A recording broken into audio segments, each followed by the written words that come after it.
في المطار وانت تتوقع اكثر توقع بنزله.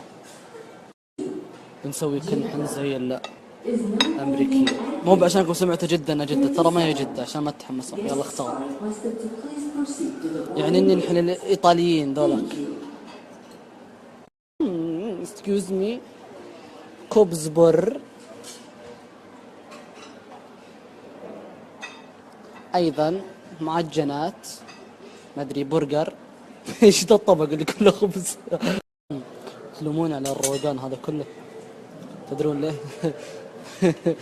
رحلة الساعة 11 وجاي من الساعة 8.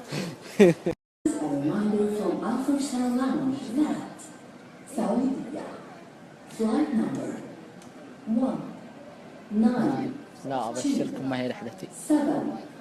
أدري أكيد يعني الساعة 8 الساعة 11. لا أبشركم ما هي رحلتي. أدري أكيد يعني الساعة 8 الساعة 11 رحلتي. أضحكوا عادي طقطقوا. أنا والله بديت أحس إن الساعة 11 بعيد. والله بعيدة مرة هذه، ما يبي شوية يعني، لا البعيدة اللي مرة. شكلي بلغي الرحلة. تقولوا لي دبي وحايل والدمام أجل، ها ايش ذا المدن عيني وراسي، لكن لا تفكيري مو تعرفون تفكيري طموح أكثر وأقوى من كذا. الشوط الثاني يا كابتن، ورب البيت إني أغرف وماني أدري شني أغرف، والله ماني أغرفها من جوع، لا والله تقضية وقت. انتظر ذا الساعتين تخلص.